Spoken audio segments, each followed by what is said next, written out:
Sejumlah pakar menyimpulkan Semar bukan karakter yang berasal dari karya sastra epik India seperti Ramayana atau Mahabharata, namun tokoh asli Jawa atau Indonesia.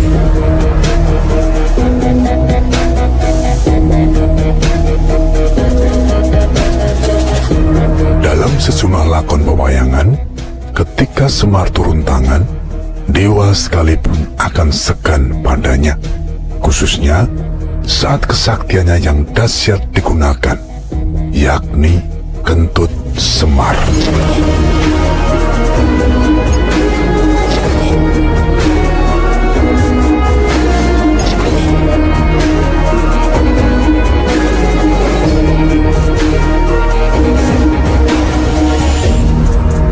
Umum diketahui, kisah kepahlawanan dalam dunia wayang tidak lepas dari kesaktian tokoh-tokohnya untuk bisa memenangkan peperangan.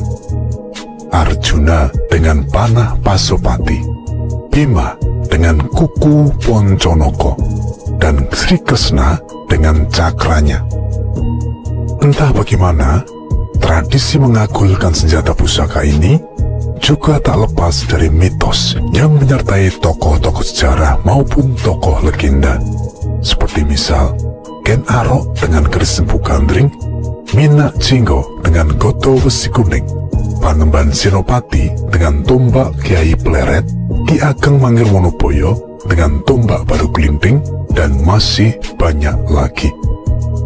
Uniknya, berbeda dengan tokoh-tokoh gagah yang telah disebutkan di atas, Semar hanya bersenjatakan kentut dan bukan senjata yang bersifat fisik seperti panah, pedang, tombak, atau lainnya.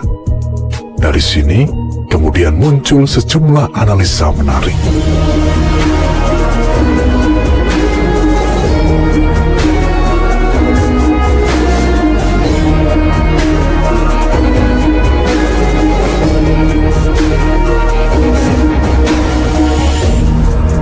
Pertama, kentut Semar berasal dari dalam diri Semar sendiri.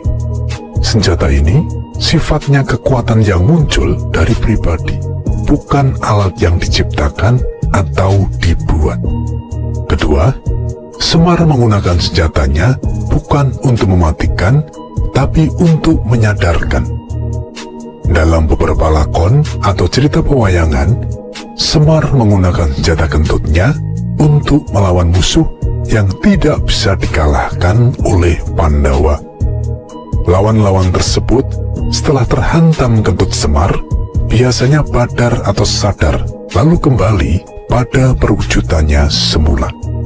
Bisa Batara Guru, Batari Durga, Batara Kala, atau yang lainnya.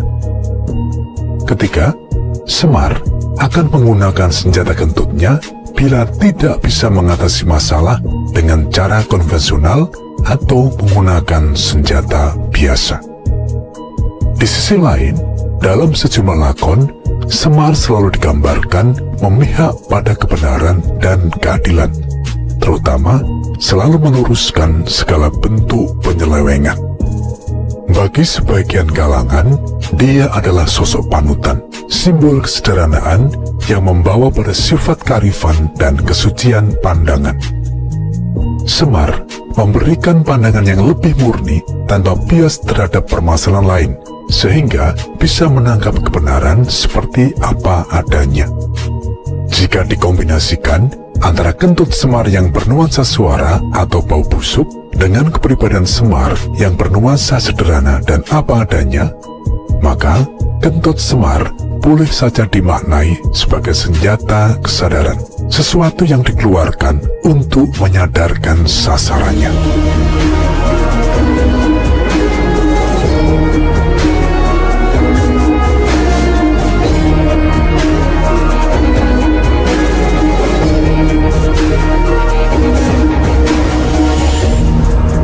Relevansinya dengan kehidupan sekarang, Semar yang sederhana diidentikan sebagai rakyat yang sedang memberikan kesadaran pada para ksatria atau pemimpinnya agar kembali pada jalan yang benar. Meski suara itu mungkin terdengar tajam dan tidak enak didengar, kenyataannya bila rakyat sudah mengutarakan isi hatinya, apalagi kalau menyampaikan kemarahannya, akan sangat dahsyat seperti layaknya kentut, baik suara maupun baunya. Kentut Semar ibarat senjata pemungkas rakyat agar pemimpinnya kembali memegang teguh etika dan berbudi luhur. Mencapai tujuan yang benar haruslah dengan cara yang benar, agar tercapailah negara ideal yang panjang punjung.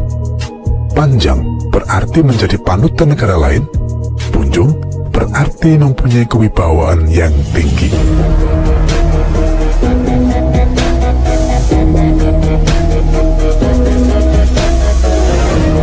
Semar memang merupakan karakter yang paling banyak mendapat sorotan interpretasi simbolik dikarenakan keunikan, kesamaran, dan ketidakjelasannya. Dia nyaris selalu disisipkan para dalang dalam setiap lakon yang dimainkannya tanpa merusak kisah kepahlawanan yang ingin ditonjolkan. Bersama ketiga anak angkatnya, yaitu Gareng, Petruk, dan Bagong yang biasa disebut Punokawan, Semar selalu muncul pada adegan goro-goro. Secara simbolik, kemunculan mereka adalah sebagai pertanda keberhasilan meredakan kekacauan yang terjadi di bumi maupun di kayangan. Menyimak sejumlah lakon dalam pertunjukan wayang, kita bukan hanya sekedar menonton untuk mendapat hiburan, namun juga terlibat langsung dalam upaya pelestarian petuah, etika, dan budaya Jawa yang berumur sangat tua dan masih hidup hingga sekarang.